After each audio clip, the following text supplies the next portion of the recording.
Set up. Welcome to mediation. Before we get started, can you just let me know how you'd like to be called?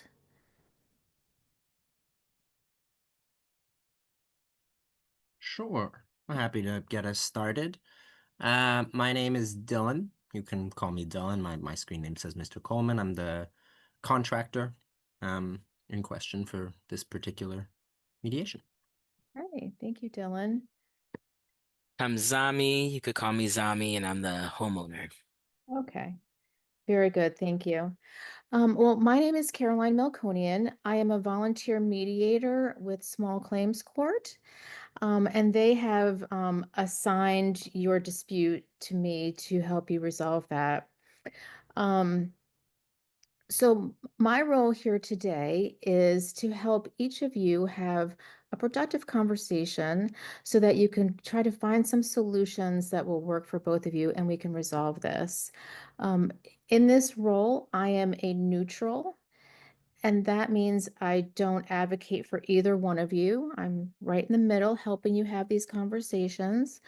I'm not a judge, I don't make any rulings, and I don't tell you what to do.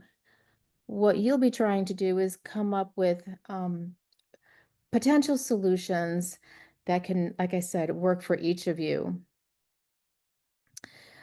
So, is there anybody else that would help us make decisions today, or are each of you authorized to make decisions?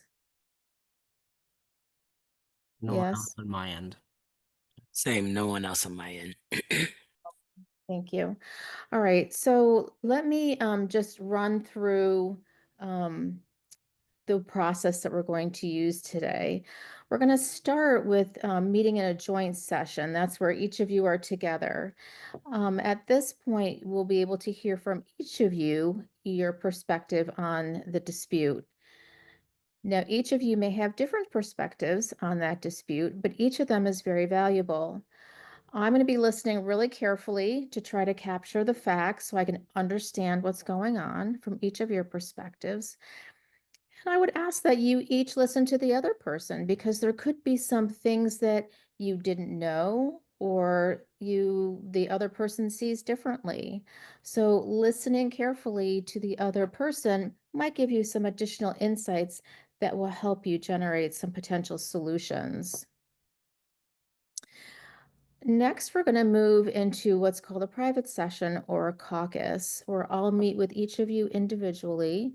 And that is a confidential place for me to learn more about the issue. I want to get clarifications. I'll probably have some additional questions. And I want to, hear your different perspectives. I want to hear what your thoughts are after you heard the other person speak. Anything we talk about in these sessions is confidential. So you can feel free to tell me whatever you need to tell me. I will not share that with the other person unless I ask your permission. And if at any time you feel like you want to have a conversation with me that's private, just let me know. Okay. After that, we'll be able to start thinking about some potential solutions that might work for you and might work for the other person.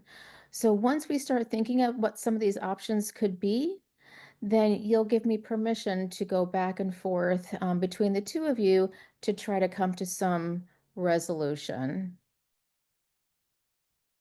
And it is our goal to come to an agreement today. And when we do, we'll put that in writing and you'll sign off on that and that'll be finalized.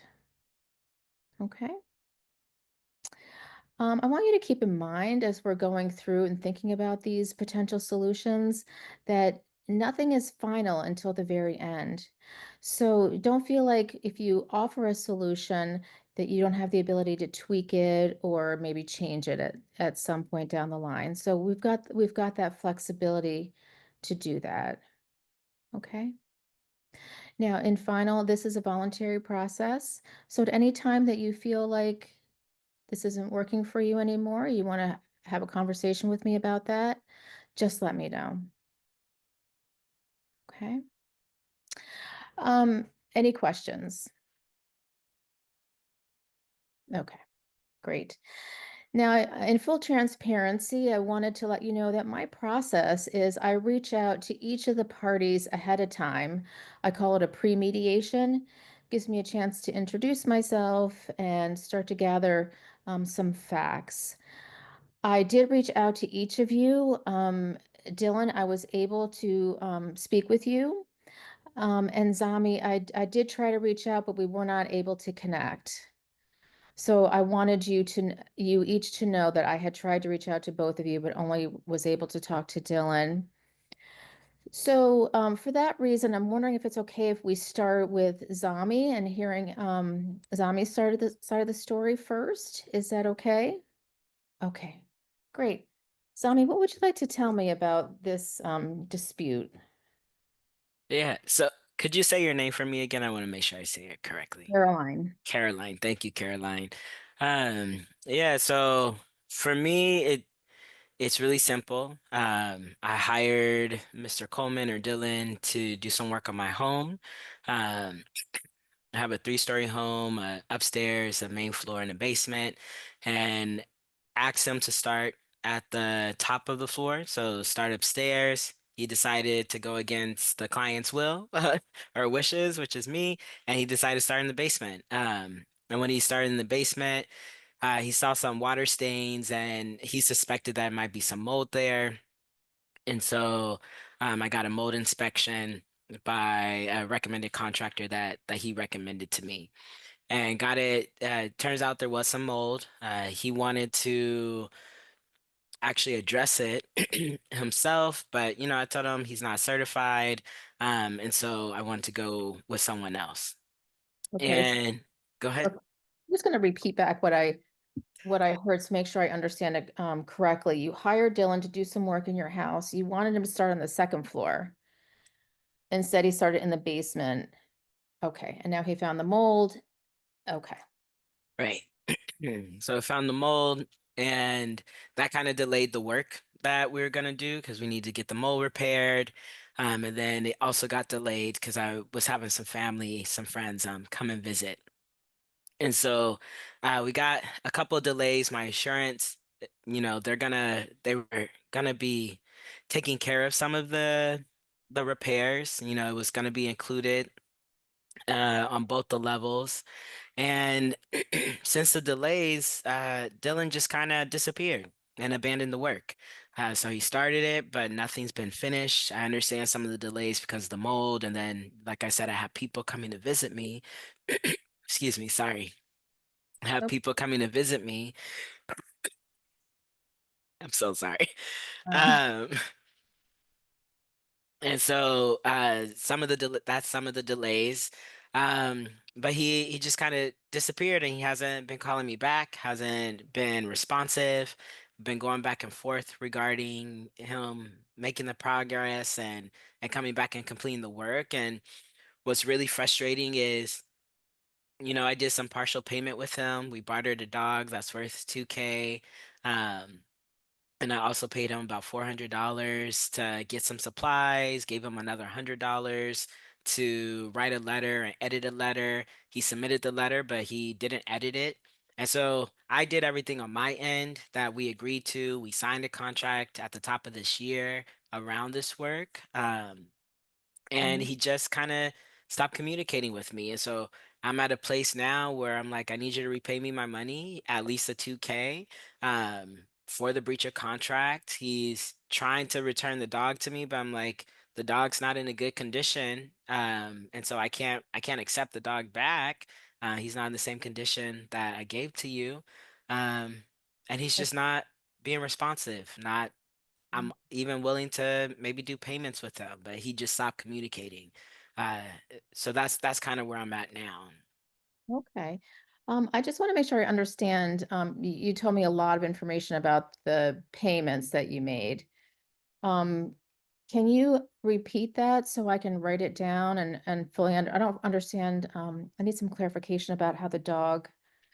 Yeah. So part of the contract that we signed in January, we bartered, I had a dog that was worth about $2,000. He wanted the dog. And so we wrote that into the contract that I would give him the dog as partial payment. Okay. And we said that the dog is worth about 2K. And And you both agreed that the dog was worth about 2,000? yes, Okay. so that's what we bartered and agreed upon. And then Mhm. I gave him about additional $400 in cash for materials and gave him about another $100 to draft a letter to my insurance company. And he was supposed to edit the letter and draft it to make sure everything gets covered. And he never edited that letter. He did submit it, but it wasn't edited. Um, and so I've been communicating with him via phone calls, text messages, and he's supposed to repay me the 2K for the dog. Um, since he breached the contract and he just isn't communicating with me about it. So we're kind of at a standstill, and that's why we're here today, from my Okay. perspective. Thank you. So it sounds like you've made some payments to him, and was some work done? Just want to make sure I understand. Was any work done? He started some work, but nothing. Essentially, everything's partial at this point. Okay. Okay, so you've made some payments. The work that has been done was only partially done. And I also heard you say there was some delay waiting for the insurance payments, and you had some family coming to visit during that time. And now Dylan's not being responsive. Correct. Okay, okay. All right. I think I understand. Dylan, I'd like to hear your perspective. Sure, thank you. So I mean, I agree with some of what Zami has said. I have been working on Zami's house. I've done a lot of work on Zami's house in the past. I was contracted to begin doing some work. In my evaluation, had decided that it would be best to start from the basement. You know, Zami had asked earlier, but when I did a full look at the house, I ended up starting there partially because I had a sense that there may be a larger issue. We noticed the mold damage. I recommended we move forward on that. Since then, uh, I there was additional damage that happened to the house. Um, it was asked that we add on some additional repairs. And in that conversation about the costs and everything else, Zami had mentioned to me that that he was currently in the process of working with insurance because insurance had issued a check that was insufficient to cover the repairs. Um, and that, they would be suing in order to assure that they would get the right amount of money, suing the insurance company, not suing me, that they would be getting the right amount of money to cover all of the repairs, and as part of that, had asked that I vouch that some of the newer damage was old damage and that it was part of the original agreed upon contract, um, which I have some issues with. But as part of those conversations, I had heard the dog Bella. We had been talking, in the past, relatively friendly about how I'd been interested in getting a dog. I heard the dog. I asked about the situation of the dog. Zami mentioned to me that they were looking to get rid of this dog. And in casual conversation, I mentioned I might be interested. Um, and we at that time discussed that maybe what could happen is I would take the dog and knock off $2,000 from the job, right? So do a deduction of $2,000 from what I would need to be paid. Um, and I kind of said, okay, great, let's can take the dog at the end of the job. Zami really insisted that I should take the dog right away, that, the dog was just being a bit difficult for Zami to take care of with everything else going on in their life.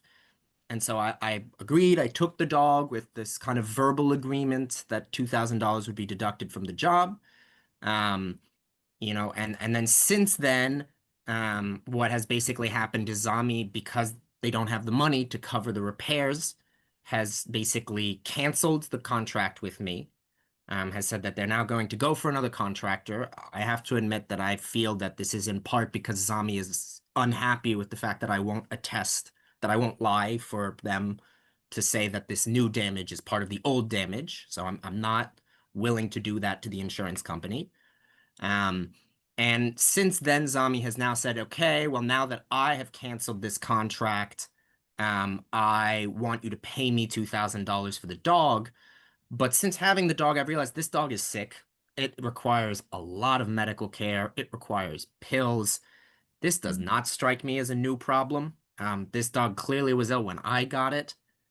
It costs me almost $3 a day just to buy the pills for the dog.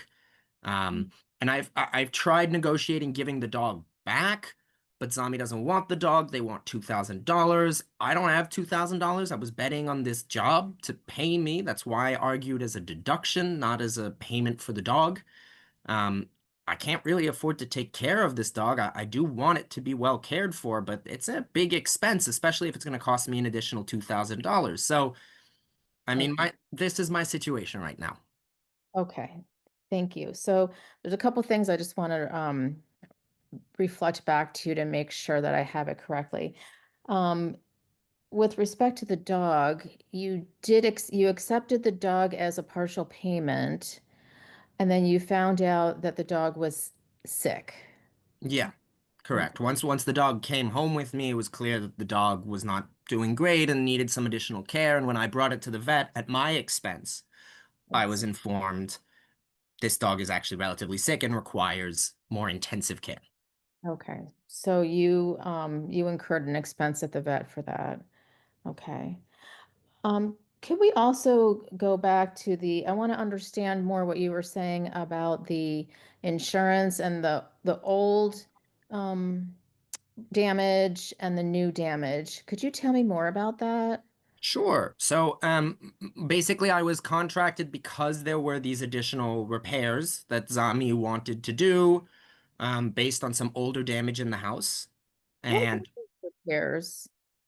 I'd have to pull up the itemized list for you, but it Okay. involved some things on the second floor, some minor construction repair, looking at the first floor, the basement. Nothing super complicated, just mostly checking up on, what's going on with the house, how are things progressing, making sure that everything is functioning correctly. There had been some draft issues.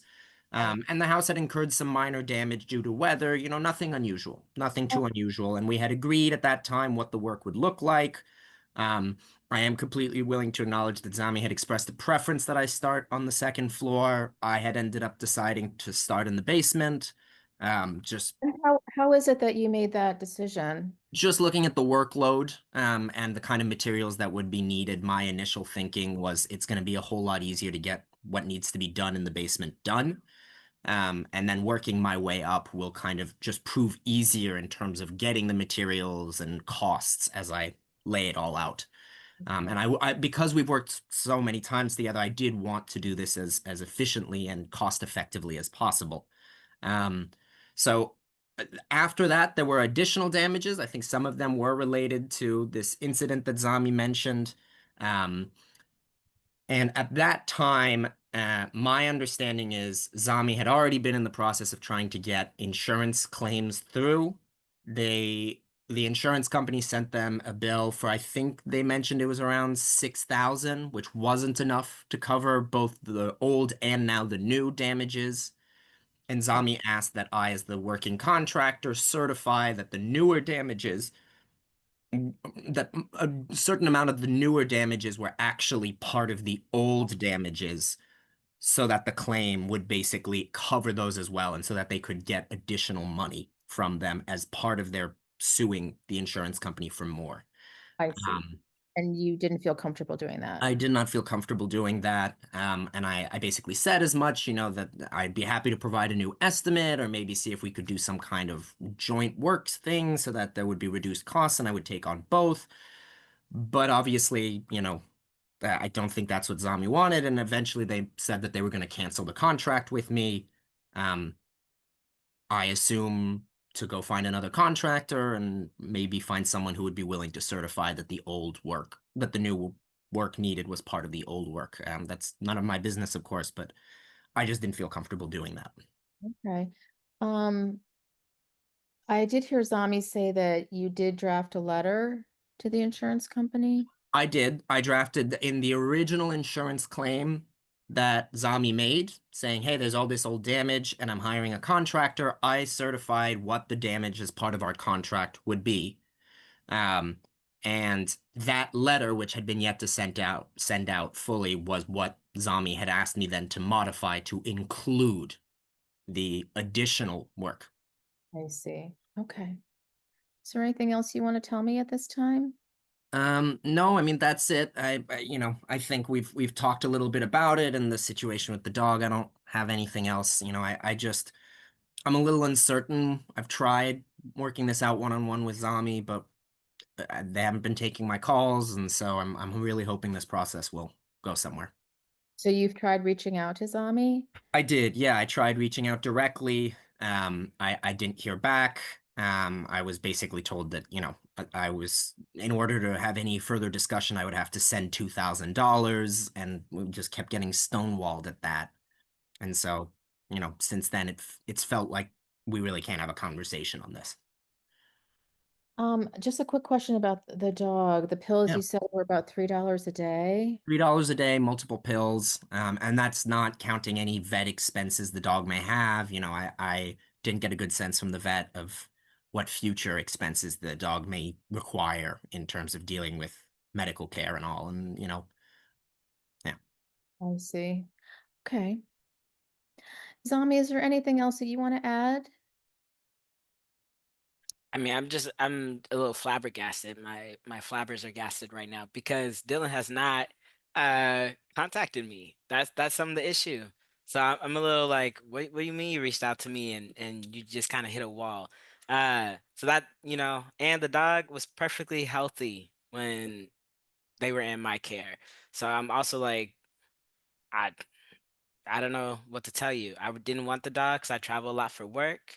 I have a busy life, and you know, Dylan wanted a dog, and so if you want a dog, this you gotta take him to the vet. Sometimes there's things wrong with dogs. I don't know what to tell you, but Bella was fine in my care. So it comes as a surprise to you Yeah. that she needs pills. Okay. Dylan, is there anything else you want to add at this I time? mean, I just find that really hard to believe, given how quickly Zami wanted me to take the dog. We'd had this whole negotiation of absolutely once the job is done, I'll be glad. And Zami really pushed for no, you got to take the dog right away. And I didn't think much about it just because I thought at the time, it just must be difficult for Zami to take care of this dog right now. But I've got real concerns that part of what happened here is that Zami knew about these expenses, really wanted to get the dog and the related expenses off their back and transferred that over to me. I did text Zami quite a few times to say, hey, let's have a chat. I never heard back. Um, so, I can't say much more than that. We were never able to get on the phone. So you tried to reach out via text. Correct. All right. Why don't we go into private sessions? Um, D- Dylan, is it okay if we start with you since Zami went first in our is that okay with you, Zami? Sure. Okay. You said my name first, sorry. I I did. I kind of said it in a weird way, didn't I? Yeah. Zami, is it okay if Dylan goes first since you went first during our joint session? Yeah, sounds good. Okay, thank you. I should only be a few minutes. Hi, Dylan. Hi, Caroline. Thank you for sharing your perspective with me. I'm wondering, um, as we, try to work on clarifying some of these issues, it seems like there's a lot of some miscommunication here. I'd like to talk about that a little bit, Sure. but I wonder what's your goal here? What would you like to happen? I mean, I'd really just like to resolve this issue. In a perfect world, we resume work. I get paid. I'm happy to keep the dog in the sense of, we go back to our original agreement of I do the work with $2,000 discounted to take care of this dog. I'm not happy about it, but I'm willing to just eat the cost of the medical bill. I do like this dog. I want the best for it. Um, but I don't like this situation of being taken advantage of. I'm not willing to lie to the insurance company. That's a red line for me. You know, I'm a small contractor. I don't want to be party to potential insurance fraud. I totally get that whatever's going on with Zami is and the insurance company is complicated, but frankly, not my problem, you know? I was just hired to do a job. I'm trying to do that job. If Zami no longer wants me to do that job, that's fine, but I've now incurred expenses and time and effort. Um, so I think for me, what is most important is leaving this either we go back to where we originally were, or I leave this without owing much of anything else. I mean, I've already said I'm potentially willing to just eat the cost of now I have a sick dog, but I can't pay out $2,000 to buy this dog. That's just ridiculous. That was not part of our original deal. So the deal was that you would take the dog as instead of $2,000 in. Instead of $2,000 off of the full repair bill. So it was basically a payment in kind type of situation. And I relied on that because if not for that situation, I would not financially have been able to take care of this dog, especially not if I'd known it was sick. You know, I was relying on this job as my next big source of income. I might have gone to, get a stray or go to the pounds and see what dog I could find. I would not have paid $2,000 for this dog. So was this a big job for you? It was a pretty big job for me. You know, I was expecting to make a good sum of money, and obviously I've worked a lot with Zami. Part of it was also that we'd had this long-term relationship, and I've done a ton of work on their house. I've been very happy doing work on their house, and it's been a nice, consistent source of income. And I will be very sorry to lose that. I've always felt that I've offered Zami the best possible deals in terms of, price. I took this in-kind donation because I trust Zami, but that really feels like that's not being honored or valued here. So you've always had this good relationship with him, it sounds like. I mean, I'd say I've done a lot of work on his house, and I've not until now had any major issues. Right. Okay. And you said it was a good source of income for you? Correct. I mean, and Zami's been one of my more consistent clients, and they've needed repairs or touch-ups or small changes. You know, they've consistently reached out to me. It's not been super frequent. Obviously, no one wants to be constantly paying a contractor to be always fixing their house, but I rely on my regular clients when they come back and recommend me to other people. So you relied on him as a source of income, and he I'd relied on say, yeah, he is one of my regular clients. you. I'm not going to say I rely solely on him by any means, but Right. as one of my regulars, he's both been a good source of income, and I would like to believe that he's recommended me to others. I don't know that for certain, but I'd like to believe it. Um, I'm wondering, eh, I did hear Zami say that he's made some other payments to you, the $400 in cash for materials Mhm. Yep. and $100 to draft the letter to the insurance company. Correct. Yep. He asked me for both of those services. I did both. I actually delivered the materials to his house. They're sitting in his basement. So he Uh, has those he has materials. those materials, and I have paid. I have paid. I did write the letter. I did write the letter as asked. I sent him the draft saying this is done. Are you good for me sending it out to the insurance?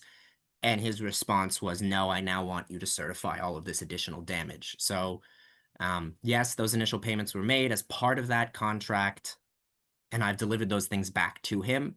Um, I'm sorry he's not pleased with the letter, but I'm not comfortable with what he's asking. If what he really wants is to discuss that, that's fine. But I have already put in the time and effort, and the materials are his. He just asked me to be the facilitator for buying them. Okay.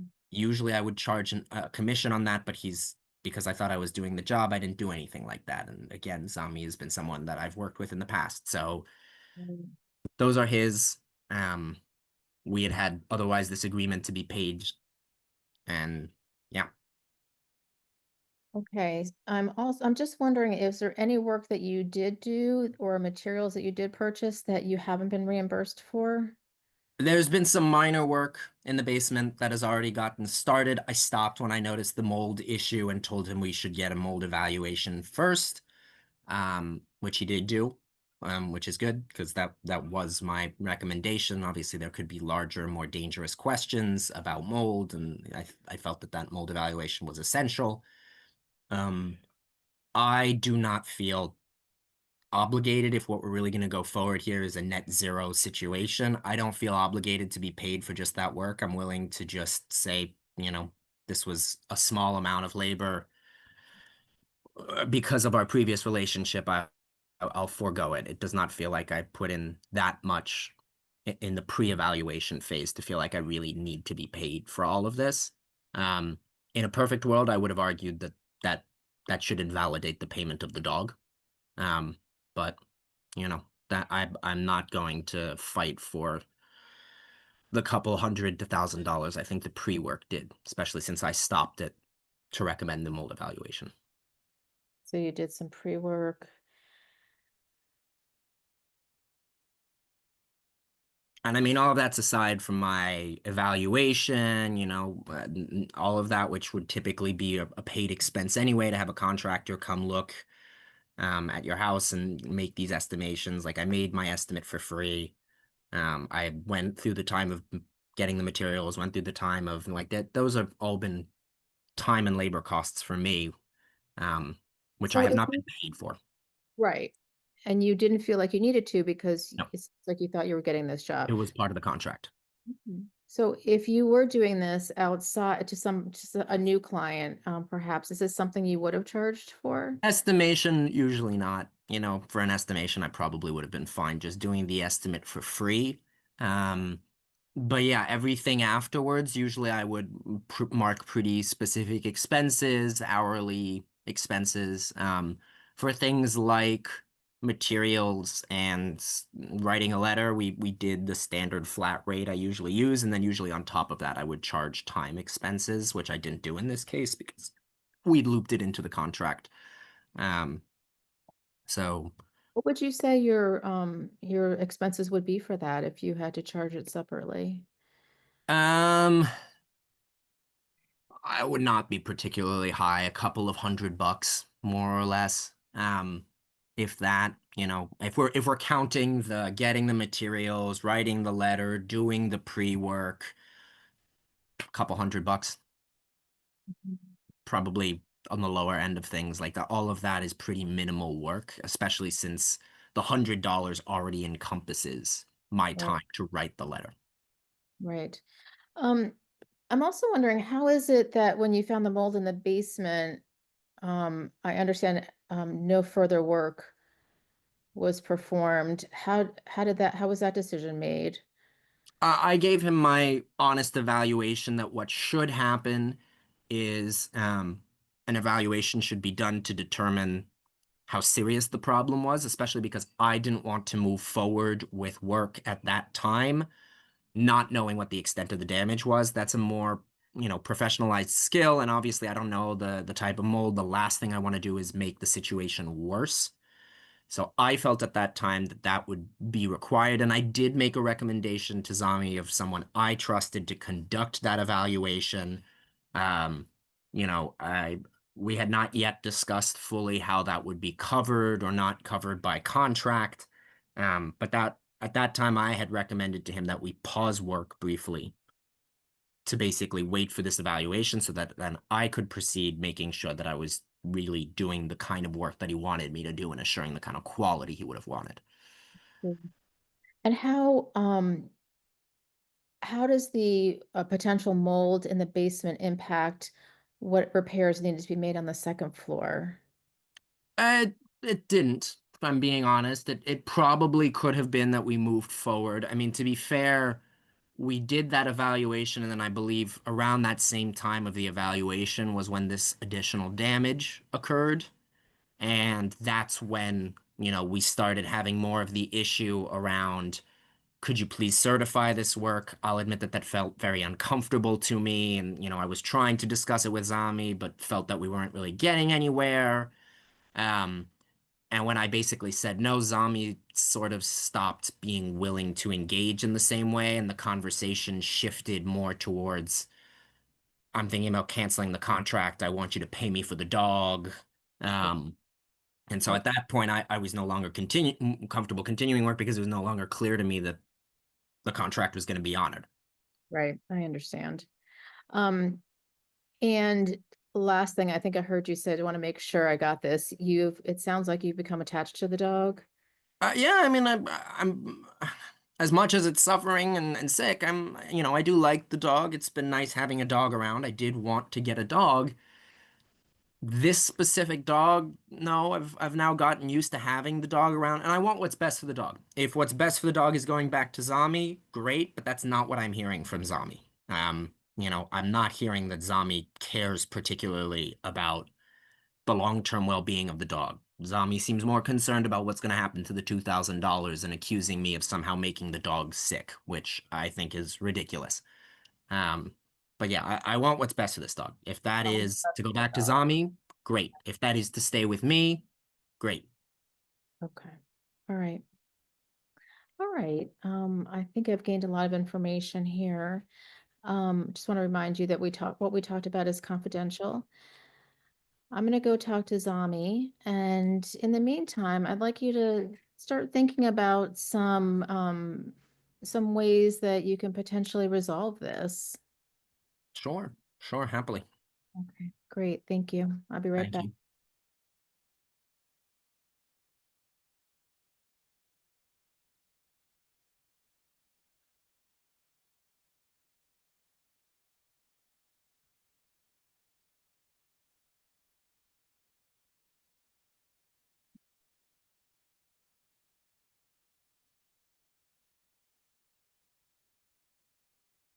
Sorry, I was getting soup for my cough. Need soup, I understand. Hello. Thank you for your patience. So I wanted to just remind you that anything we talk about here is confidential. I won't share it unless you give me permission to. So this is a safe space.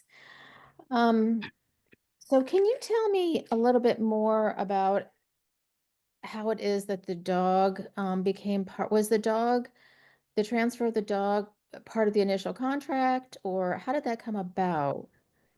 Yeah, we were, like Dylan said, he's done work in my home before, so he's met my dog before, or now his dog.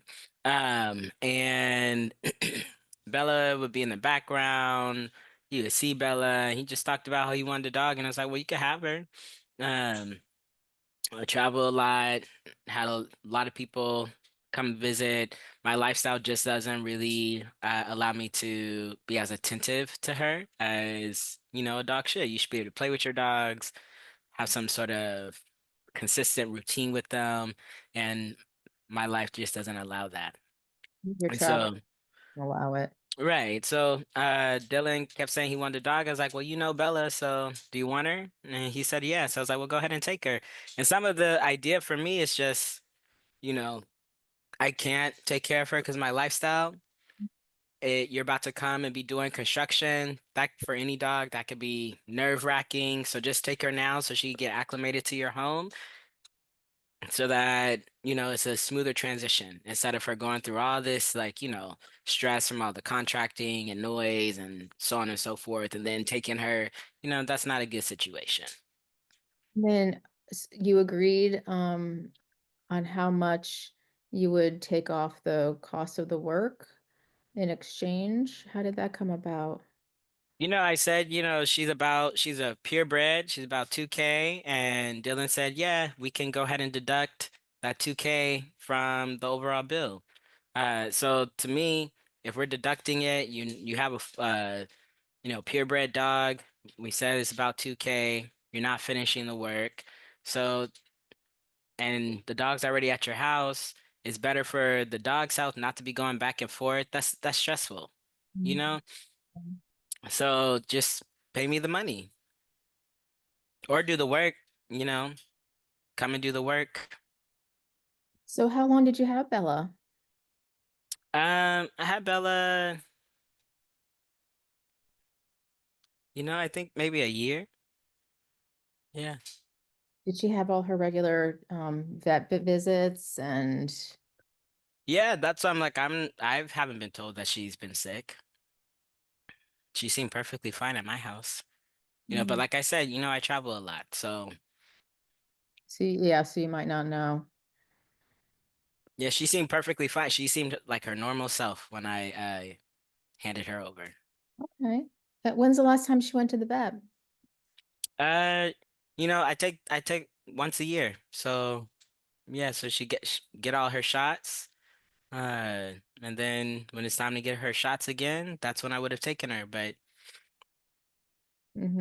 Okay. you know, I heard you say that Dylan had met Bella because he had done some work at your house prior. What was your relationship with Dylan prior to this job? he's just done some contracting, some work here or there. Yeah, and that's always been the nature of our relationship. Was it a good relationship? Did you trust him? For the most part, like if you do, if you follow through, you do okay work, you're within my budget. I like to continue with the same people. I don't like to shop around, so or I don't want to say shop around. I don't like to bounce around. Once I settle on someone, I like to continue to work. So he was fine. And, which is why I'm like, I'm a little surprised by his behavior, and the lack of communication and follow through. I did hear him say that he had texted you. I don't know that. I've been texting him and calling him, and he has not returned those calls. So you tried to communicate with him via text and phone Yeah, with no response. no response.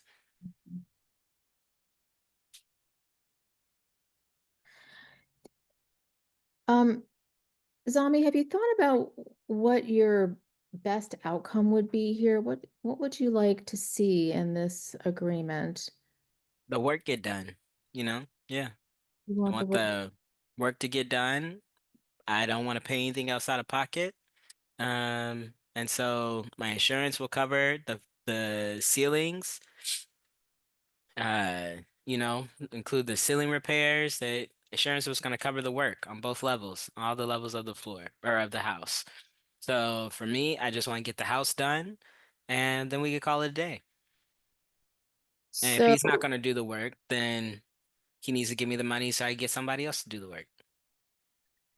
so how much have you paid him that he hasn't earned? You said you gave him $400 for materials, correct, right? Correct. And Okay. then another $100 for him to draft and edit the insurance letter, which he did not do. So gave him, Let me make my sure I dog. understand. Pardon?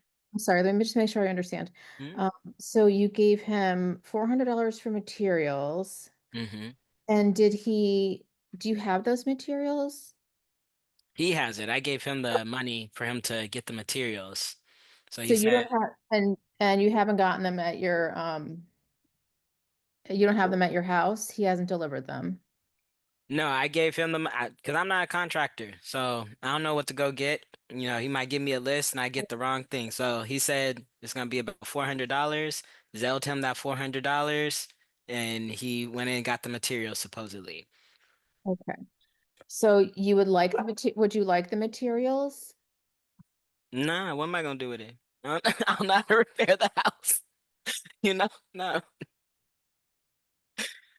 Well, the materials, it sounds like these are the materials that were needed to fix the house, correct? Correct. So, okay. So I'm just wondering if he's already purchased them, do you want them? No, I'd rather have my money back or him come and fix it. Like if he already purchased it, to my knowledge he has, I need him just roll on through, do the repairs then. Like, cause for me, if he gives them to me, like I said, I don't know how to put it together. So then I'm still gonna have to go and find somebody else to come and do this. So you really want him to come and finish the job. At the very least, yeah. At the very least? Yeah. Like come and finish the job. If we can get the job done, then we can be out of each other's lives and hair. That's how I feel about it. Well, I don't have hair, but you know what I mean, so to speak. So I understand what you mean. Um, and I also heard you say you gave him $100 to write the letter, and he wrote the letter, but it wasn't edited. And by Correct. edit, do you mean, because I think we both heard him say that there was some information that he wasn't comfortable including in that letter. Is that the edit that you're referring to? You know, it's to me what's interesting is, like I said, I'm not a contractor, so I don't know what he's talking about regarding new damage versus old damage. It to me, I'm like, this all here. So if he was working on something and he saw something new, to me, I'm like, how do you know it wasn't there? You just didn't do a thorough investigation the first time around. And so, as far as I'm concerned, just make the edit so that you get paid, the repair gets done, and we can all go about our lives. Because I don't know anything about any new damage. To me, it all looks the same. You kind of left my house in shambles. You start a project, you don't finish it. If you leave something open, you don't finish it, things are bound to get a little more distorted in some ways, right? Because you're just leaving it undone. And Mhm. so to me, I'm like, I don't know what new damage he's referring to. Okay. So I'm wondering what was the outcome from the insurance company? Did you get the full amount that you wanted? But yeah, the insurance company said they're going to cover everything. They're going to cover the ceiling repairs. They're going to cover the mold. So the work that was supposed to be done is going to be covered by the insurance, including ceiling repairs, on both levels. So to me, again, I don't know what the issue is.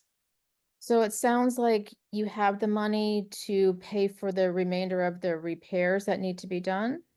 To my knowledge, from what the insurance company says, they're going to cover what's in his letter. And to me, he's saying there's more things that need to be done that's not in his letter due to quote unquote new damage, but I don't know what this new damage is, and if it's there and you want to get covered for it, edit the letter. So he can't explain to me what this new damage is. I don't see the new damage. To Okay. me, all of it's the same. The same. Okay. And so this letter that we're talking about has already been sent and the insurance company has responded and they're telling you how much they're going to give you. Is that what I'm hearing? Correct. Correct. And Dylan is saying it's not enough to cover everything, even with that $2,000 discount. Okay. Have you talked about what particular items would not be covered? Yeah, he can't give me an itemized or detailed answer to that. And so to me, and even if he did, I'm like, well, I don't know what any of this means. Okay, like that's why I work through my insurance pays you. And so Okay. to me, if there's, excuse me, if there's additional things that need to get taken care of and he wants it to get paid, he wants to get paid. It sounds like he really needs to get paid, between you and I, he just said he can't afford, well, between all of us, he just said he can't afford whatever. So if he's trying to get paid, edit the letter. I'm trying to get him paid. Okay. I did hear him say he's not comfortable editing the letter. I wonder if it would be helpful to look at the letter. Obviously, we don't have that today, but I do wonder if it would be helpful to look at the letter and see exactly where the disagreement lies.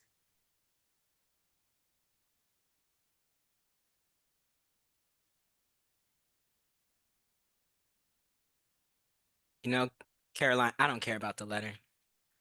I really don't. I just want the work to get done. So if he's having a hard time editing the letter so he could get paid, that sounds like a personal problem to me. So for me, I paid him $100 to edit this letter. He didn't do it. So he owes me $100. I gave him $400 to get materials and to repair my home. He ain't repaired the home, so he owes me another $400. I gave him a $2,000 dog, purebred dog. for him to knock $2,000 off of this job so that the check my insurance company came covers everything. He didn't finish the job. So as far as I'm concerned, either come finish the job or run me my money. That's how I feel about this. Okay. I'm pretty clear how you feel about it. I just want to, I just heard you say that you gave him a $400, but I thought that was for materials. Hmm. Yeah. Okay. So if he's already purchased those materials, That he needs to come with those materials and do the work he said he was going to do, or give me the money back. and would it help to have an itemized list of what he thinks would be covered by the insurance money and what he thinks would not be covered by the insurance money? Do you think that would be helpful in starting to look at how you get the job done? I mean, the insurance covers what he puts in the letter. And so for me, all of this is dependent upon him. And so they gave me a check based off of what he wrote in the letter, and now he's saying it's going to be more expensive. And so that's why you have homeowners insurance, so that I don't have to pay anything additional. And we're already helping him save money by me paying for the materials, right? Because technically that check that I got that I'm supposed to give him for the work is supposed to cover materials, labor, all of that. And so the fact that I gave him money outside of that check, he's already making more of a profit. So I don't see what the issue is. Okay.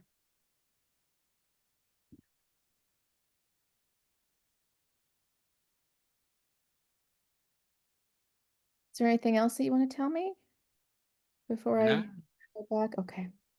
All right, good. I think I understand this more.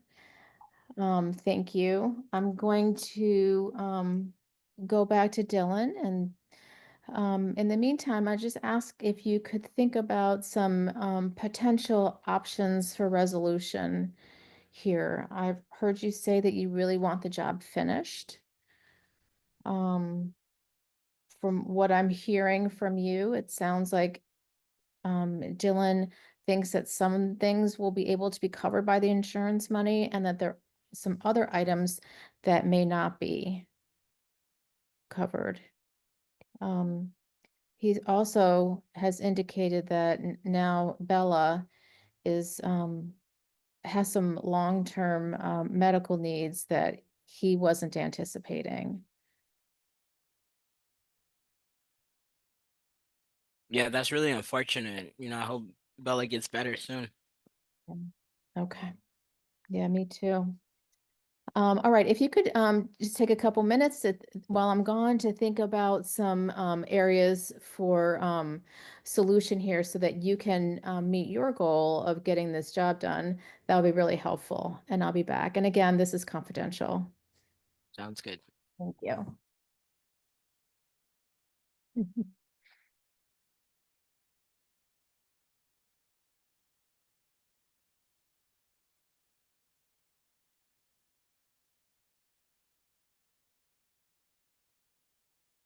Hi, Wait, Alex. sorry, I brought the wrong. I know. Alexis, we still have you off video. Thank you.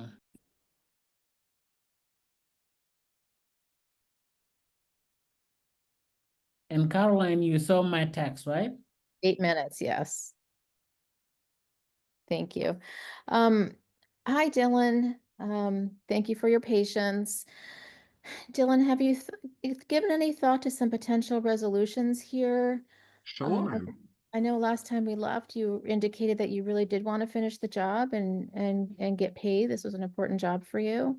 What have you thought of? I mean, I'm recognizing the situation. Obviously, my preference would be to go back to our original agreement. I do the work that needs to be done. I remove the $2,000 from the contract and we proceed as is. I haven't done anything untoward. I'm not asking for additional money. Just go back to our original agreement. I've already written this letter to the contractor. At the end of the day, if Zami wants to tweak it or do something with it, that is his right. But you know, I'm not really comfortable changing that letter myself or doing anything else. Letter to the insurance company? Correct. You know, I don't think that situation would change. If Zami wants to negotiate where I do some of the work and a different contractor does something different, that's also a possibility. You know, I obviously would love to get paid in this situation, but if that's not something Zami wants, if Zami's attitude is, I really don't want to work with him anymore, I mean, my preference would be to walk away and just say, you know, I'm not gonna ask for any additional money. I'm not gonna do any work, but I'm also not gonna pay for this dog. If Zami wants to take the dog back, that's great. He's more than welcome to. If Zami's attitude is I don't want the dog and you need to keep it, I'll keep it, but I'm not gonna pay for this dog. This dog is costing me money. I am not going to pay an additional fee to Zami for it. If Zami's attitude is really, you know, I need that money back. This dog is an important resource to me. Great. He can have the dog back and he can sell it to someone else. But I'm not going to do that for him. If so You're that not willing to pay out of pocket for the dog. I'm not going to pay out of pocket. If he wants me to do the deduction of the 2000, I am still prepared to make that agreement as long as the contract moves forward, which still means I have inflow there for the work that I've done. I'm willing to eat that expense. I usually wouldn't do that, but because we've had a good working relationship, if this is how it has to end, then fine. That's how I value it. I will not ask him to pay additional. I will just eat the cost of the 2000 and whatever the dog costs, but we continue with the job as agreed without any of these insurance questions. Okay.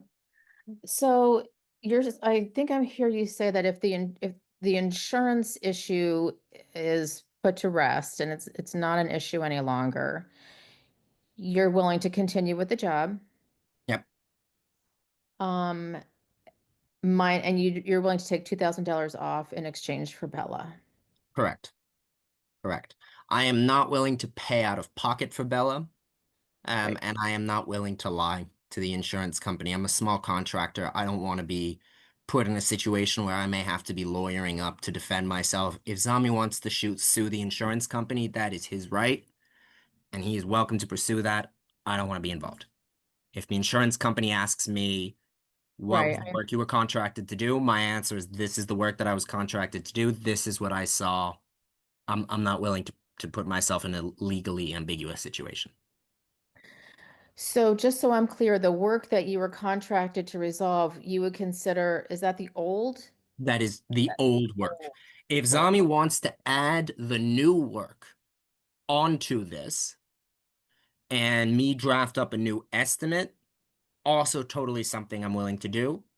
Very happy to consider somewhat of a reduced cost given that we've already started, and I'm still willing to take off the $2,000. But I am not willing to lie to the insurance company. If the contract is canceled, I will not pay out of pocket for this dog. Um, and yeah, I think those are my red lines there, as I'm not going to do either of those things. After that, Zami wants to hire me for more, less work, not money, more or less work. Totally up to them, but that's where I stand. Now, is it clear? I know I keep going back and asking you to No, explain please. old work versus the new work. Is it clear to everybody what the old work and the new work is? Does Zami understand do you have a list of I what mean, you Zami has my letter. Zami has my original letter attesting to what work I was going to be doing, which is the letter that was intended to be sent to the insurance company that certifies, hey, this is the timeline for the work that I've seen. This was my assessment. This is when it was done. This is what came out of my assessment. okay. That he has. What he is now asking is, I want you to go back and basically forge a new assessment that includes all of this new work as no, when I actually did the evaluation, all of this new damage was there as well. So I've never done a full assessment of what the new damage is. I just know that Zami has sent me things basically saying, hey, you forgot this thing, you forgot that thing. And my attitude is those were not in my original assessment, which means at the time that I looked at the house, that damage wasn't present. If it was, then Zami should have pointed it out to me or mentioned, hey, did you also not get that? He's doing that much, much later. And Okay. that leads me to believe it's new damage. So it sounds like what you think is new and old may be different from what he thinks is new and old. Totally possible, given that he's had a tree fall on his house, and that was after my assessment. I think it would be pretty hard to justify that some of that damage isn't from that. Um, and I suspect that's why the insurance company gave him a lower check than what he was hoping for, because I think they made that same evaluation, and he's hoping that I'm gonna say, no, no, no, that the tree, yes, caused some damage, but not all of this damage. And I just don't see that as realistic. But I wonder if it would be helpful to, because you've got the expertise, if you had a list of, here are the items that I did not put in my original assessment, and these are what I consider not covered under our contract. I'd also be happy if Zami wants to do a reappraisal, list out all the things that need to be done, and then go back to Zami and say, look, here's what's in my original appraisal, here's what I'm seeing now. Let's discuss, what the difference here is and any money that what it would cost to get some of these things fixed. If he wants to have a purely financial discussion on there is more work, what would it cost to fix that work? I am willing to do that, but I'm not willing to go back and change my original appraisal. If he wants a new one, totally willing to do that. If he wants to take that to the insurance and said, I just had the house appraised, here's what all of the damage is, that's also totally his right, but I will not go back and change my original appraisal just on the basis of, oh, now there's all this other damage and I feel you didn't. That would not be professional of me. Okay. All right. So we only have about a minute left here today. What can I take back to Zami? I'm still totally willing to, forego those 2,000 off the bill as that original contract. Totally fine. I'm still willing to do the work with no increase. Um, and I'm very happy to help him assess the damage that needs to move forward. Um, in fact, I'm even willing to help him assess the damage on the understanding that if I assess the damage and he then proceeds to say, you know what, I still want to go with another contractor, that's fine. I'll do the appraisal for free with the underlying understanding that I am not going to pay out of pocket for that dog. Understood. So if he wants to consider it that I'm doing the appraisal and everything that I've done up until now for $2,000, that's how he can think about it. But I won't pay for the dog. If he wants a new appraisal, I'll do it for basically free. I'm happy to do that. We've had a good enough relationship. So that's where I would go back, is basically say, look, I can either keep doing the work and we can stick to our original contract, or if you want to find another contractor, potentially one who will lie for you, I am open to doing an independent appraisal to give you an estimate, and then you can go find another contractor and see if you get as good a deal. I don't Or you think could you. go for, right, but you are Correct. willing to help him assess that damage that was not included in your original Correct. And estimate. to help him identify where those differences are so that if he then wants to go to the insurance and argue or sue them, totally his right. Not gonna say otherwise. I'm just not getting involved. Okay. So that's what I have permission to. Normally, I would just reiterate what I had permission to share, and that's how I proceed. Perfect. Well, we can have everyone back, including Zami. You will give your concluding, be it statement or whatever you want to do before we transition to a debrief. Is that okay with you? Okay. I'm looking for Zami. Is Zami back? Okay. Yeah. Hi, Zami. Thank you both very much. I feel like we've made a lot of really good progress today. And I thank you for your willingness to participate and listen so carefully. We're out of time. So what I'd like to do is reschedule a follow-up in about a week, and we'll continue exploring some possible options for resolution here. Okay. Thank you so much. Thank you. Yeah, I was feeling bad because I'm like, oh man, conversation is flowing, but unfortunately, we will have to cut this session short. And in that same spirit, we are going to transition right now into a debrief. And I want to start with the observers. I'm going to have Alexis go first. And what we are looking for during this debrief are the specific skills that you see the mediator use and what questions you have based on your observation of or on those skills that you see the mediator use during this role plays.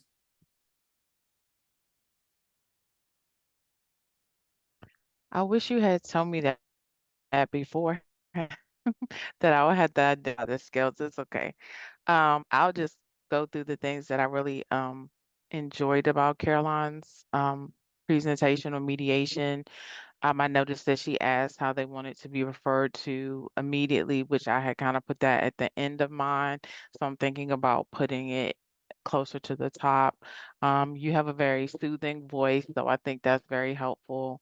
I noticed that you noted that you're not a judge, and I think that's kind of a good thing to say. In addition to you being a neutral, you gave a reason for starting with Zami. I can't remember what the reason was now, but I did note that you're very good at reframing. Um, I thought you did a good job asking them if once each party presented, if they had anything to add before you move to the next party. You gave a reminder of confidentiality in the caucuses. Um, you asked, have they thought about the best outcome, which I thought was good in terms of them thinking about their options.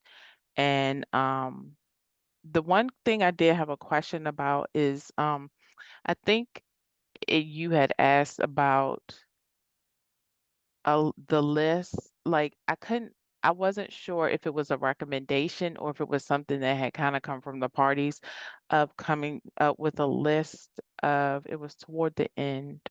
Do you know what I'm referring to? Yeah, so would it be helpful to have a list of the things that are old and the things that are new? Right. Yeah, I know exactly what you're saying. You should let the parties come up with things, but sometimes, um, I, I mean, if it would help to have a list or look at a document, then I'm going to suggest it. Okay, I agree with you. I think it would have been a good idea to have a list of those things. I will say that the homeowner really made me mad. I feel like they're really trying to get over on the insurance company, but who really cares about them? Yeah. But also get over on the contractor. First of all, probably giving them a dog that was already sick, and then trying to get them to write a fraudulent letter, which I don't know if that could affect, I mean, insurance companies usually you will recommend different contractors or approve different contractors. So I don't know if writing such a letter could affect that for the contractor. So I was perturbed with the homeowner about that. And then when you said something about the dog, and he was like, I hope she gets better or something like that. But anyway, I think you all did a great job. Thank you. Thank you, Alexis. Absolutely. So I want to pick up on actually a couple of things that you said. Number one, I actually mediated this case. And yesterday, when I was thinking about who I should sign for this, who I should assign role for this case, at the back of my mind, like definitely I want Zami to be the owner because actually the way Zami played the role, it was exactly how the homeowner behaved during our mediation. And actually agreement was not reached, you know, during our mediation. So well done, really putting yourself in character, Zami. Now, regarding the list that Alexis you mentioned, the unique thing that I want to highlight is, remember, even though Caroline suggested putting together the list, it was not saying you put together the lists. It was, would it be helpful to put together the list, right? So even if the idea was coming from her, at the end of it all, she made it sounds like a question that parties are either want it or don't want it, you know.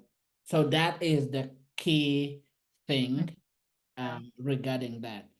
And I want to pick up with you before I want to continue with you before I go to Sharika. In your opinion, though, why do you think it was important for her to give reasons as to why she is beginning with Zami? Why do you think that is important? So that the other party didn't think there was some type of preference or bias there. Absolutely. Absolutely. Parties are picking up on everything that you do, even if it is a mistake, even if you don't mean anything, parties are picking up on all of those. And therefore, there have to be a reason behind each and everything that you do, so you can really minimize on any, the language is the appearance of, minimize on the appearance of being biased or giving a preferential treatment to one over the other. Thank you very much, Alexis. Let's come to Sharika. Yes. First, I want to congratulate both parties. They did a great job playing their roles in this case. As to Caroline, what I observed, she covered the ground rules, indicating that she's a neutral, respectful communication, and also confidentiality. That is a voluntary process. And I love how she summarized and she clarified. She also asked open-ended questions, and also she ensured that both sides are understood. And she brought out the emotions. For example, when she wanted to ask Dylan, she asked Dylan how he felt about Bella, right? I like how she asked anything else question. And in the joint session, she realized that she asked a question to, when one party is finished, she asks the other one as a way to respond to what the other party claims.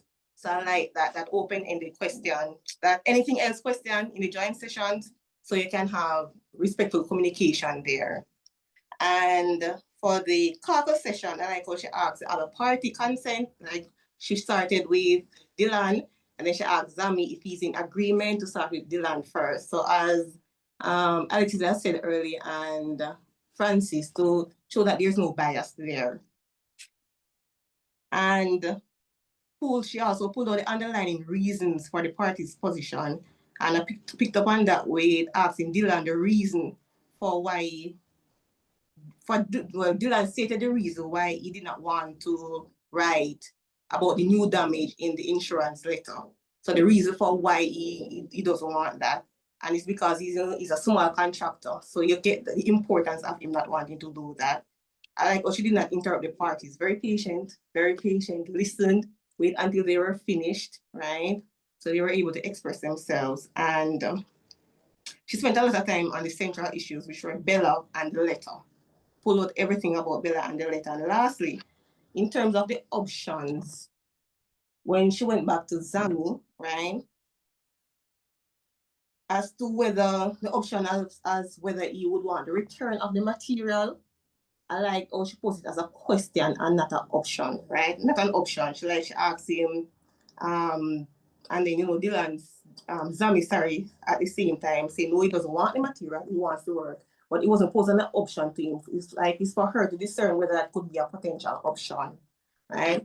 The question I have, not about the process itself, but I realized at one point, especially with Dylan, a lot of information was coming at her, right? And you want to jot down the relevant information so you can follow up on it.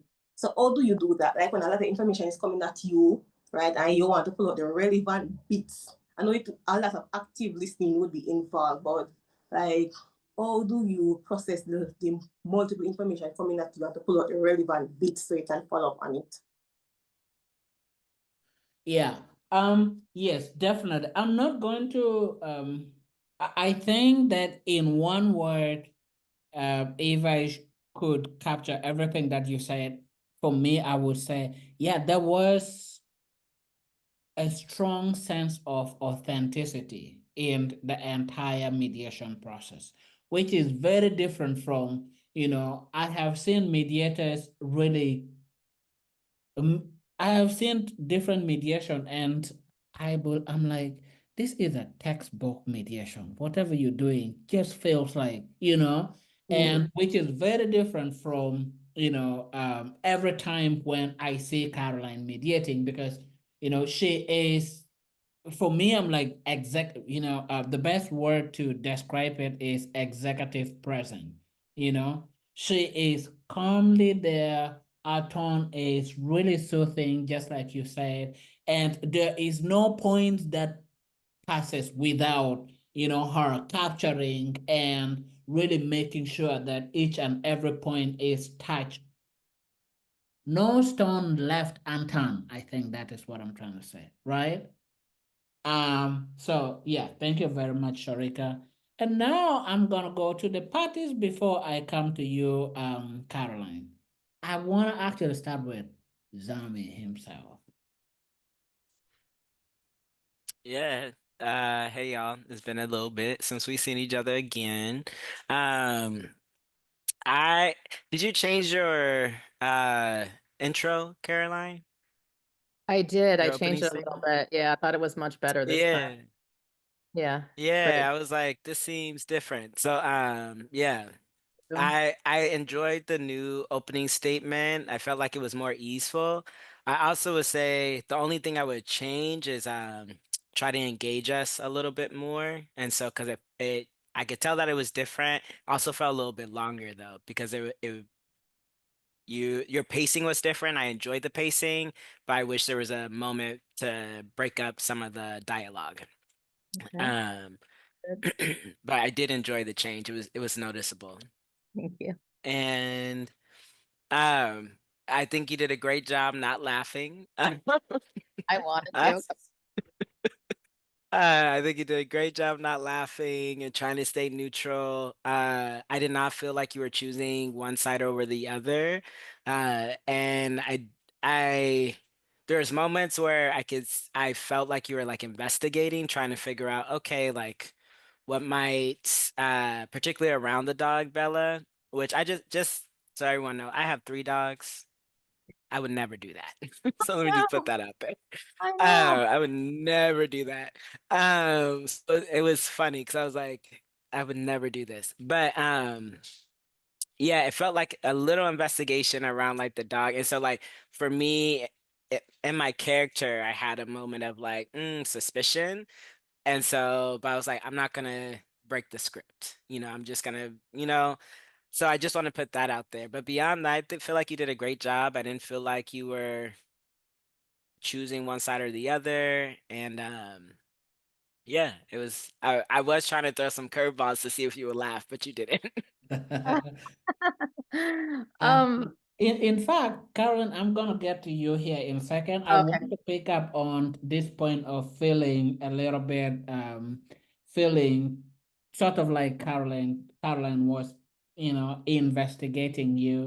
I think I'm going to maybe build on that and ask you, Caroline, what was the intention behind, let's say, asking number one, how long Zami has had the dog, and whether all our vet visit was in point, and when was the last time you know Bella visited the vet. Right. So I didn't, by the way, you gave me like no information here. Okay, so I really didn't know anything. So I wanted to poke some holes in case this whole issue of Bella came up and now you guys were fighting over how much to pay for the dog. Like I wanted to get to, did you know there was a problem? Did you suspect a problem? Did you do everything you could to make sure there was no problems with Bella? So that's what I was trying to do. How do you know what condition she was in? Um, you know, in case if he wants the money, one doesn't want to pay. I didn't know where we were going with the dog, so I wanted to poke some holes. Absolutely. And I did ask a similar question like that during my actual mediation. You Yeah. did? And the homeowner became very, very, very, very defensive, Oh, very defensive because she felt like, at the back of when I asked the question, I realized, oh my God, this word flew out of my mouth. I can't now take it back. I was trying to take it back. I couldn't take it back. And she just got that word and became very defensive because in reality, the homeowner actually knew that this dog have an issue, right. and she was trying to get rid of this dog ASAP. And what is interesting? The owner is actually a very successful lawyer, and Zami, Dylan is really like a very small contractor who, park in front of Home Depot, really have nothing. Right, Um, right. And so what? that's what I was trying to get at. And even if he lied to me and told me didn't know and he took all the steps he could to make sure, I wanted him to feel a little like, oh, maybe that's a little pain point for me. Maybe it's not as easy as this isn't as simple as I thought it would be. Mhm. So, in that case, what I talked with other people and what they said could have been helpful as opposed to maybe putting Zami to realize or to question himself during the mediation. What could have been helpful was, confirm that, what, you're very confident, for example, that Bella have no issue. How about uh let's say inviting a third party who can give assessment to that effect, right? And that would in that case mean, well, what about her record from the vet, or just inviting the vet to come in and give the assessment, those kind of things. Yeah. That way you are not directly impeaching him, but you are also sort of like trying to I think I'm trying to figure out the English word for this. Uh, We're trying to separate the blame from, did you take the dog to the vet? To, oh, let's look at the vet's record. Absolutely. Yeah, Absolutely. that's a good point. Perfect. Now let's come to you, Dylan. All right. So, Caroline, great job as always. I'll take a quick moment to say it's always a pleasure to work with Zami. He always does do a great job of encompassing his character fully and completely and bringing out the instinctive reaction, even though we know it's a mock mediation of being like, okay, we're in this. Like, so good job as always, Zami. Even sick, I'm very impressed. Caroline, I loved your tone. I loved the way that you did that opening. Part of my instructions were basically come in with real uncertainty about the mediation process. So I geared myself up to be like, I'm going to ask her a ton of questions.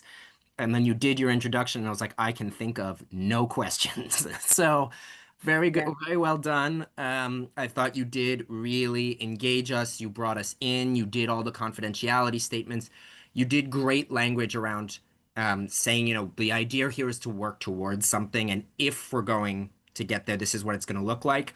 I would be a little careful about saying, we'll make a contract out of it. You used more neutral language, but I would be a little cautious around that. Just focus on the wording of an agreement, and then as we get closer to resolution, bringing that up.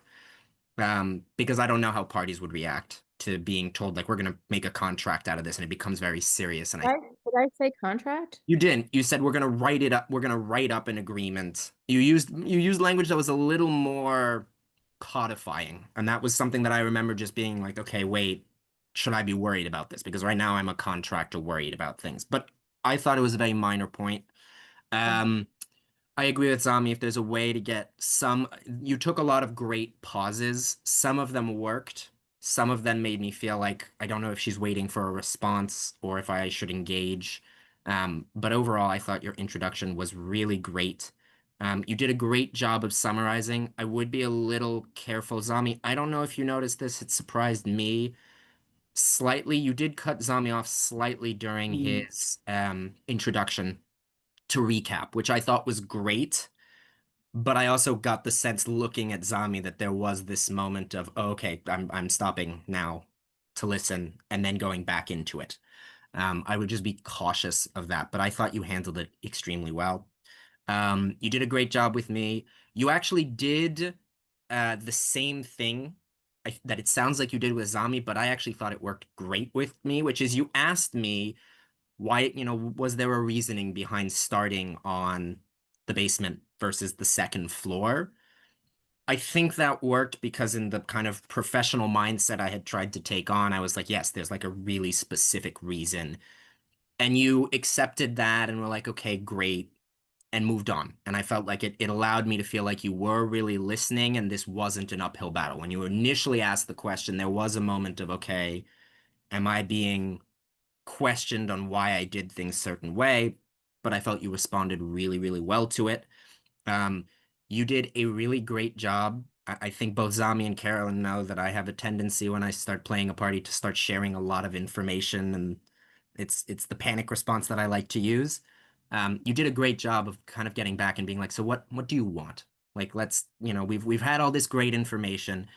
What do you want? Like, let's have that conversation now. And I felt that really helped move me from like, I think Zami might be trying to pull one over on me, and I'm really worried, and I'm like a small contractor. I just don't want this on me, to like, okay, where are we gonna go with this? And I thought that was really good. You handled that transition really well.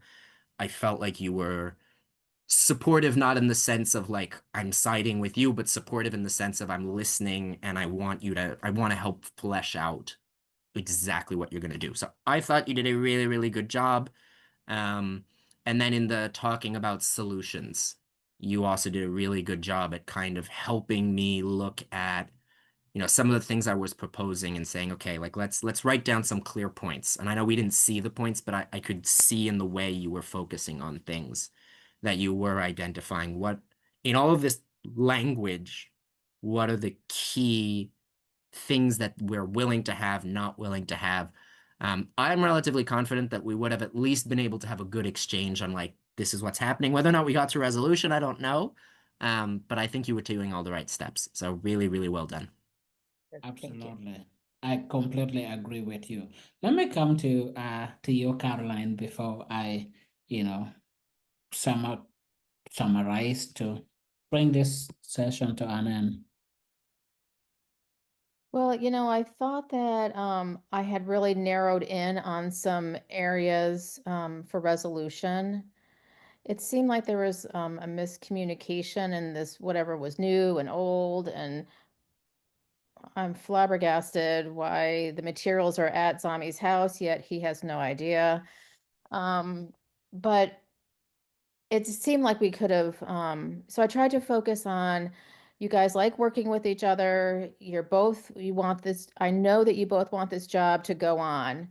So maybe we can, talk about, how to complete what was in the original proposal and then make a list of what's in the new proposal. And then that's where I would have gone the next time is like, okay, what are we going to do about the rest of these items? It's kind of how I feel. I heard Alexis say that, or maybe Zami said it, that I sounded like I was investigating. And I think what I do is I say, am I correct? And when I said it this couple times, I'm like, ooh, it sounds like I'm interrogating because I can do that too. Um, so I think I need a new word. I need to figure out a new thing when I'm repeating back and I want to make sure I got it right. I can't say, am I correct? It sounds like I'm deposing somebody. Yeah, but I mean, just like everyone else said, to be honest, I felt like you did a really, really, really amazing job from the end. I mean, from the start to the end. I felt like number one, the pace of your facilitation was really good. You were giving parties to walk through that dispute, at I would say at the pace that worked best for them. I didn't feel like the process was being rushed. Dylan talked about your long pause. Actually, that is really good. That is really, really good because ultimately you want to limit how much you talk and create, sometimes creating that uncomfortable silence is good because it helps parties to think and help parties to continue being engaged in the process, which is really good. Your introduction, everyone has talked about it, was really, really good. Beyond just the textbook introduction, I felt like not only your introduction was kind of conversational, but it was also personalized. You were saying, my process, I do this, my process, I do this, which, it felt more authentic than when you come in and you said, this is a confidential process, that means A, B, C, D. It is a voluntary process, that means A, B, C, D, right? So your introduction was really good. The only thing I will add, actually, before I say what I will add, you said nothing is final till the very end. And then I wrote, what does that mean?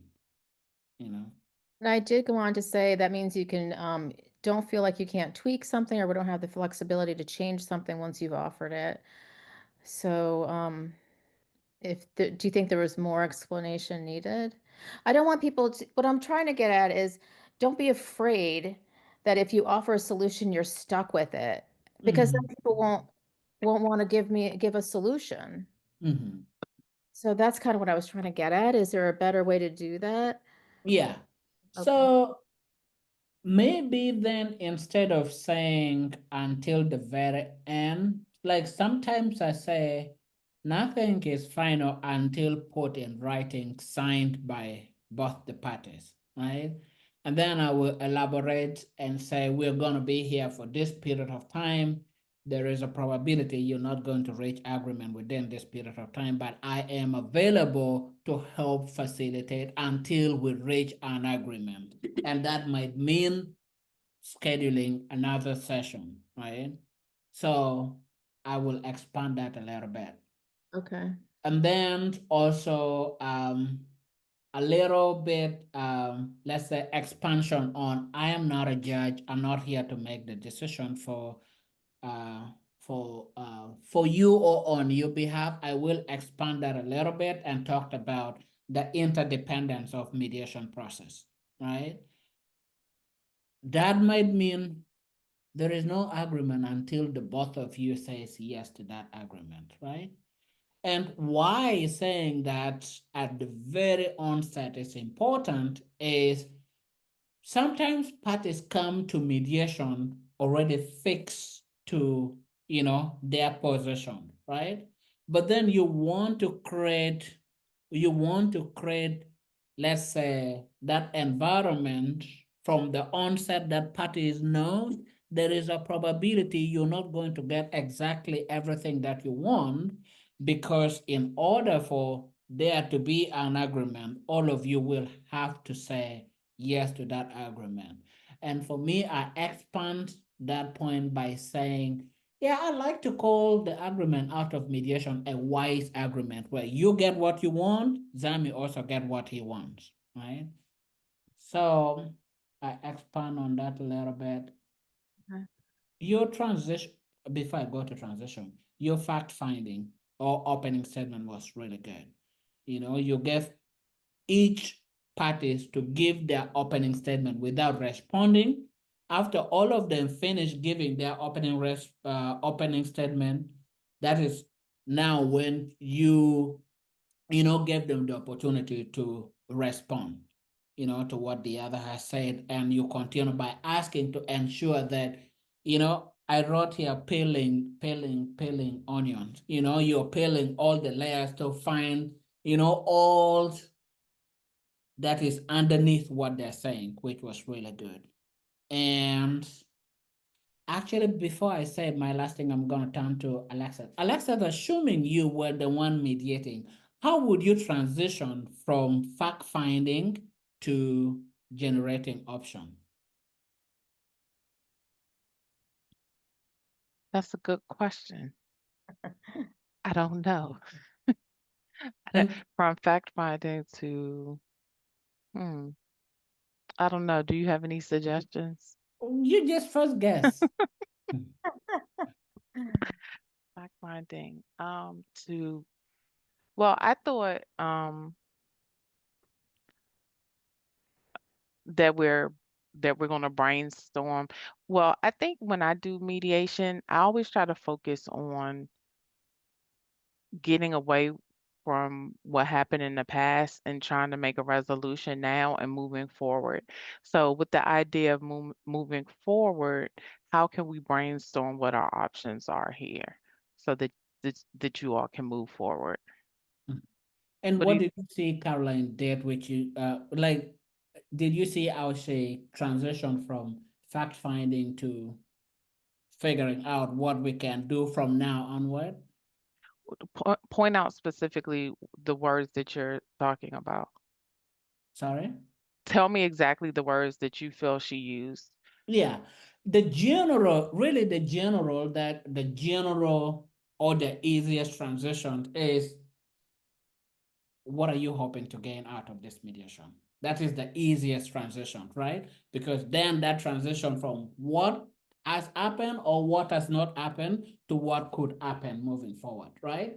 Now, why that word is specifically important, actually, why that open-ended question is specifically important is you not transition from fact-finding to immediately generating option. Rather, you are transition from fact-finding to setting agenda that will guide generating of option, right? And after you have set out the agenda, when you transition into generating an option, the way she was going into details about each of those potential solutions was very critical in narrowing down to get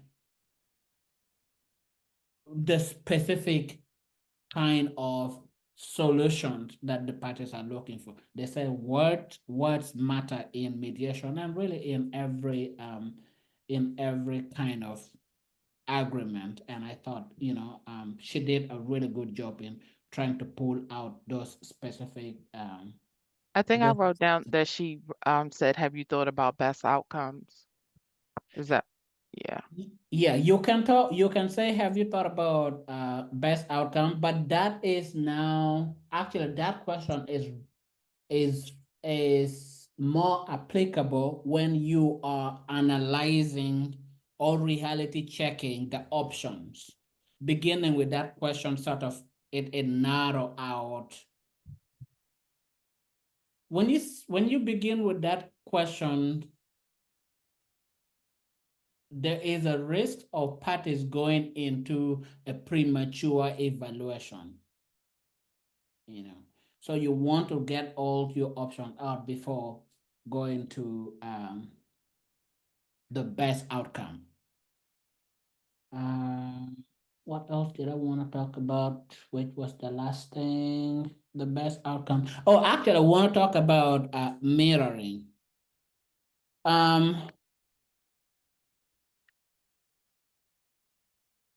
Mirroring could be by you talking about, what party has said, the emotion behind that, and why that is important, which is, the fact, if I may use the word fact, emotion, and values, right? But another way of mirroring, which you have seen Carol use, is repeating the last words they said. Repeating that last word and ending that last word like a question. I wrote one down here. Let me see. I wrote one, and that is gonna be the last thing. I know we are out of time. Checking, peeling the onion, interest to position, transition, build rapport. I think, for example, she talked about, like, Yes, you have gotten used to Bella. Something I can't remember. I'm trying to look at my note. Carolyn, do you remember? I did it I did it a bunch of times. So I Yes, don't you remember. did a bunch of times. Yeah. Absolutely. So yeah, the easiest one is just getting those last words and asking question based on those last words. It gives pattern. When the phone's talking so fast, like I find the in the mock mediation, participants talk just they never stop. They just keep on going. Most people will like they're not sure what they're supposed to say. They do give you they give you opportunities for pause. So if they're just going on, then I just try to repeat what they said so they know I'm still listening. Yeah. Absolutely. And honestly, and this is gonna be the last one. In absolute transparency, parties will not continue, they will not stop talking. And they only continue speaking because they feel like they haven't been heard. The Yeah. moment you let them know that I heard what you're saying and this is what you're saying, they will stop talking. And that's Yeah. the easiest way of even like putting a stop to parties constantly speaking.